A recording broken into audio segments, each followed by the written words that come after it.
خاص طور پر یہ طلاق ثلاثہ کا جو مسئلہ ہمارے ہاں رہا ہے، چونکہ مجھ پر خود ایک دور گزرا ہے اور میں اللہ تعالیٰ سے معافی کا خواستگار ہوں کہ بعض لوگوں کو میں نے بھی جب وہ مجھ سے رائے طلب کرتے تھے تو اگرچہ ہمیشہ میں کہتا تھا میں مفتی نہیں ہوں، میں فتویٰ نہیں دے سکتا، آپ جائیے اور کہیں بھی کسی جو بھی آپ کا مسلک ہے اس کے مفتی صاحب سے آپ فتویٰ لیجئے. لیکن یہ ہے کہ اس قدر پریس کرتے تھے لوگ. اب تو کچھ عرصے سے میں نے بالکل اس فیصلے کے اوپر جو ہے سختی کے ساتھ عمل شروع کر دیا ہے کہ میں قطعاً اس میں اپنی رائے بھی ظاہر نہیں کرتا. لیکن یہ ہے کہ بدقسمتی سے رائے میری یہی تھی کہ جو ابن تیمیہ رحمہ اللہ کا مسلک ہے، قرآن مجید اور حضور صلی اللہ علیہ وسلم کی سنت سے مجھے وہی زیادہ اقرب معلوم ہوتا ہے. اب ذہن انسان کے قابو میں نہیں ہے، ذہن پر انسان کا اختیار نہیں ہے، جیسے دل پر اختیار نہیں کہ دل کا اپنا ایک رجحان ہے، ایک میلان ہے، آپ کا اختیار نہیں ہے. بلکہ یہ کہ میلان اگر کسی غلط رخ پر ہے اور آپ اپنے یعنی پوری قوت ارادی کو بروئے کار لا کر اسے روک رہے ہیں تو یہ آپ کا مجاہدہ ہے، باطنی مجاہدہ، جس پر کہ اللہ تعالیٰ آپ کو بہت بڑا اجر و ثواب عطا فرمائے گا. اسی طرح ذہن جو ہے وہ بھی انسان کے اختیار میں نہیں. ذہن میرا یہی رہا. مجھے جب یہ معلوم ہوا کہ چاروں ائمہ ہمارے یعنی چاروں فقہی مسلک جو ہیں، احناف بھی اور حنابلہ بھی اور شوافع بھی اور مالکیہ بھی، سب کا متفق علیہ مسلک یہی ہے کہ جب 3 طلاقیں ہو جائیں چاہے وہ ایک ہی بار دی گئی ہو تو وہ طلاق مغلظ ہے. اگرچہ بہت بری ہے، بہت ناپسندیدہ ہے، بہت ہی مکروہ ہے، اور اس پر حضرت عمر رضی اللہ تعالیٰ عنہ کا عمل یہ تھا کہ جو شخص یہ کرتا تھا اسے پھر کوڑے لگواتے تھے. لیکن یہ کہ طلاق نافذ ہو جاتی ہے. اب اس میں سامنے بات آتی تھی عقلی اعتبار سے کہ اتنا نازک معاملہ، خاندانوں کی تباہی اور بربادی، ایک انسان شدید غصے کے عالم کے اندر وہ کہہ بیٹھا ہے، تو کیا یہ چیز ایسی ہے کہ جس پر اس قدر سخت موقف اختیار کیا جائے؟ اب چونکہ معلوم ہے ابن تیمیہ کا بہت اونچا مقام ہے میری نگاہ میں، بہت بلند مقام ہے. وہ خاص طور پر قرآن مجید کی حکمت کے بہت بڑے عالم ہیں، پھر سنت و سیرت کا ان کا مطالعہ بڑا گہرا ہے. اس معاملے میں ان کی رائے ایک شاذ تھی.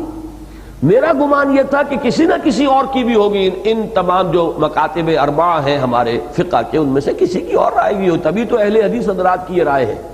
لیکن بعد میں مجھے معلوم ہوا کہ نہیں، یہ اہل حدیث حضرات یہ سند لیتے ہیں صرف امام ابن تیمیہ رحمہ اللہ کی رائے سے.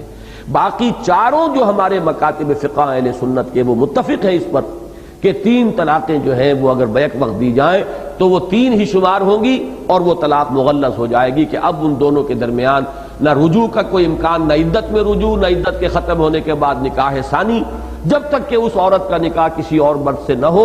اور پھر وہ مرد بھی اپنی آزاد مرضی سے جب چاہے کبھی اگر طلاق دے دے تو پھر واپس رجوع کر سکیں گے، یہ سابقہ شوہر کے ساتھ اس عورت کا نکاح ہو سکے گا. اب اس پر لوگ روتے ہیں، چلاتے ہیں، وہ طرح طرح سے ادھر جا ادھر جا، اور اندیشہ یہ ہو جاتا تھا کہیں، چونکہ شیعہ مکتب فکر بھی یہی ہے اور میرے علم میں بہت سے لوگ اسی بات پر شیعہ ہو گئے. بہت سے جو حنفی ہیں وہ پھر جا کر بہرحال یہ تو ہلکا معاملہ، اس لیے کہ اہل حدیث وہ تو اہل سنت ہی میں ان کا شمار ہے، وہ کوئی اہل تشیع میں سے تو نہیں ہے. کچھ لوگ جنہیں یہ معلوم نہیں ہوتا کہ وہ اہل سنت میں سے بھی ایک گروہ ہے کہ جو اس کے حق میں فتویٰ دے دیتا ہے. اگر ان کے علم میں ہے کہ ہمارا مسئلہ حل ہوتا ہے صرف اہل تشیع کے ہاں تو شیعہ ہو گئے. کچھ لوگوں نے یہ ہے کہ فتوے لے لیے جا کر جو اہل حدیث علماء اور مفتی حضرات ہیں ان سے. تو میرا معاملہ کچھ عرصے تک یہ رہا کہ چونکہ میرا ذہن یہ تھا، لہٰذا میں کہتا رہا بھائی میری ذاتی رائے تو یہ ہے واقعتاً کہ 3 طلاقیں جو ہیں ایک وقت میں دی جائیں تو وہ ایک ہی طلاق شمار ہوگی. لیکن یہ کہ میں اب اس کے بعد جب میں نے طے کیا اور میرے علم میں یہ بات آ گئی کہ یہ تو چاروں مکاتب فقہ کا متفقہ فیصلہ ہے، تو پھر میں نے طے کر لیا تھا کہ میں ذاتی رائے بھی کسی کے سامنے پیش نہیں کروں گا. اور میں نے اس کے بعد الحمدللہ کہ کسی کو ذاتی رائے نہیں دی. بہت ہی بلنٹلی میں کہتا رہا ہوں کہ نہیں، میرا اس معاملے کے اندر میں آپ کو نہ اپنی ذاتی رائے بتاؤں گا، نہ میرا کوئی فتویٰ. جائیے اور فتویٰ لیجئے، جس پر بھی آپ کا دل ٹھکتا ہو فتویٰ لے لیجئے. لیکن اب میری رائے جو بن چکی ہے وہ میں در حقیقت اس کی وضاحت کے لیے میں نے اتنا وقت آپ کا لیا ہے، وہ یہ ہے کہ پورا انشراح ہے مجھے اس پر کہ یہی حق ہے.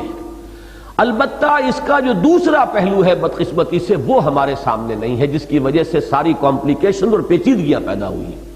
وہ دوسرا پہلو یہ ہے کہ سزا تعزیر کے درجے میں معین کی جائے ان لوگوں کے لیے جو یہ حرکت کر بیٹھتے ہیں. جیسا کہ میں نے کہا تھا پچھلی مرتبہ وہ آپ نے شاید اس کو ایک لطیفہ سا سمجھا، لیکن وہ بات میں پوری سنجیدگی سے عرض کر رہا ہوں کہ واقعتاً 5 سال کی سزا جو ہے قید بامشقت اس شخص کو دی جانی چاہیے کہ جو اس طریقے سے کتاب اللہ کے ساتھ کھیل کرتا ہے اور 3 طلاقیں بیک وقت دیتا ہے۔ پھر جیسا کہ میں نے عرض کیا تھا، پھر غصہ بھی سوچ سمجھ کے آئے گا آدمی کو، معلوم ہو کہ یہ قانون ہے اور اس میں کوئی رکاوٹ نہیں ہے شریعت کے اندر۔ تعزیر ہو سکتی ہے، جس کی نظیر ہمارے پاس موجود ہے کہ حضرت عمر رضی اللہ تعالی عنہ، جن کے بارے میں یہ مشہور ہے کہ انہوں نے اس کو سختی کے ساتھ نافذ کیا۔ حضور اپنی حیات طیبہ میں تو ایک نرمی برتتے تھے، اس آدمی کے اوپر آپ ڈال دیتے تھے کہ اچھا بھائی تم بتاؤ تمہاری نیت 3 کی تھی یا 1 کی تھی؟ اگر وہ کہتا تھا کہ جی نیت بھی 3 ہی کی تھی تو فرماتے تھے کہ اب معاملہ تمہارے ہاتھ سے نکل گیا، اب تو وہ طلاق واقع ہو گئی۔ لیکن اگر وہ کہتا جی نہیں میری تو نیت 1 ہی کی تھی تو پھر وہ 1 ہی شمار کر لیتے تھے۔ یہ نرمی حضور صلی اللہ علیہ وسلم نے برقرار رکھی، لیکن ظاہر بات ہے کہ اس کا پورا بوجھ جو اس شخص کے اوپر جا رہا ہے۔ لیکن حضرت عمر نے یہ دیکھ کر کہ لوگ اس سے فائدہ اٹھا رہے ہیں، دیتے ہیں طلاقیں پورا روب جھاڑنے کے لیے، اور بیوی کو کے لیے تو گویا کہ وہ یعنی زمین و آسمان ایک ہو جاتے ہیں غریب کے لیے جب اس کو طلاق جو ہے مغلظ طلاق دے دی جائے، کیا کرے گی؟ لیکن یہ ہے کہ وہ کہتے ہیں کہ صاحب نیت ہماری 1 کی تھی۔ تو یہ چونکہ اب کھیل شروع ہو گیا تھا شریعت کے ساتھ، تو حضرت عمر نے گویا کہ اس کو پختہ فیصلہ کر لیا کہ اب جو چاہے وہ کہے، تم نے 3 طلاقیں دی تو 3 طلاقیں نافذ۔ اور چونکہ اہل سنت کے ہاں یہ اصول ہے، علیکم بسنتی وسنت الخلفاء الراشدین المہدیین، تمہارے ذمے ہے، لازم ہے تم پر میری بھی سنت اور میرے خلفاء راشدین مہدیین کی سنت۔ تو جو بھی فتوے ہیں یا جو بھی اجماع ہو گیا ہے دور خلافت راشدہ میں، وہ ہمارے لیے واجب الاتباع ہے۔